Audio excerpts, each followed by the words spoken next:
17 নম্বর প্রশ্ন করছেন, বলছেন যে আমি সূরা ফাতিহা পড়ে শেষ করার আগে ইমাম রুকুতে চলে যায়, এখন কি করণীয়?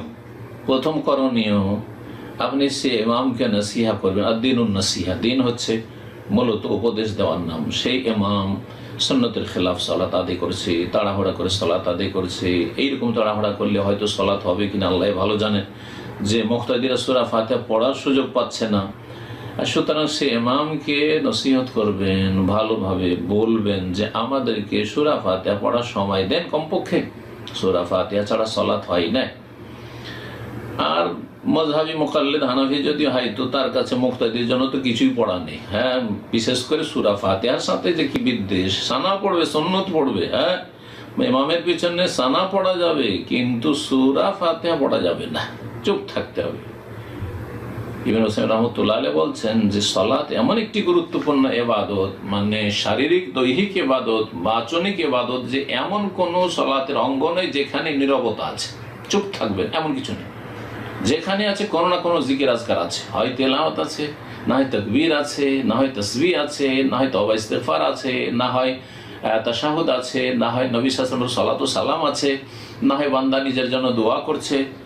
কোনো জায়গায় এমনিতে বসে থাকা নেই বা দাঁড়িয়ে থাকা নেই। সুতরাং এই যে হানাফি ভাইদের বা হানাফি বোনদের মুক্তাদি হইলে নীরব চুপচাপ দাঁড়িয়ে থাকা, এটা একেবারে ভুল কাজ। এরকম কাজ করবেন না। লা সালাতা লিমান লাম ইয়াকরা বিফাতিহাতিল কিতাব, যে সূরা ফাতিহা পড়ে না তার সালাত হয় না। বিশেষ করে যখন শুনছেন না, যখন শুনছেন, কখন শুনছেন? মাত্র 6 রাকাতে, মাগরিবের 2 রাকাতে, এশার 2 রাকাতে, ফজর 2 রাকাতে, এই 6 রাকাতে শুধু ইমামের সূরা ফাতিহা শুনছেন। সেখানে ইখতিলাফ, মতবিরোধ রয়েছে, জটিল একটু, দুই পক্ষেই মজবুত দলিল রয়েছে। বাকি যে 17 মধ্যে আরো 11 থাকে, 11 রাকাতে তো কিছুই শুনছেন না মুক্তাদিরা। সুতরাং সূরা ফাতিহা অবশ্যই পড়তে হবে, না হলে সালাত হবে না। আল্লাহ যেন বুঝার তৌফিক দান করেন। আর যদি দেখেন যে আপনার কথা শুনছেন না, আপনি একটু তাড়াতাড়ি পড়ার চেষ্টা করেন, যাতে কমপক্ষে সূরা ফাতিহাটা পড়ে নেন আর আপনার সালাতটি শুদ্ধ হয়। আর তাতেও যদি দেখা যায় না এত এক্সপ্রেস পড়ছে যে সূরা ফাতিহা পড়ার কোনো সুযোগ নেই, তার পিছনে সূরা ফাতিহা পড়া হচ্ছে না, তাহলে অন্য মসজিদ খুঁজেন।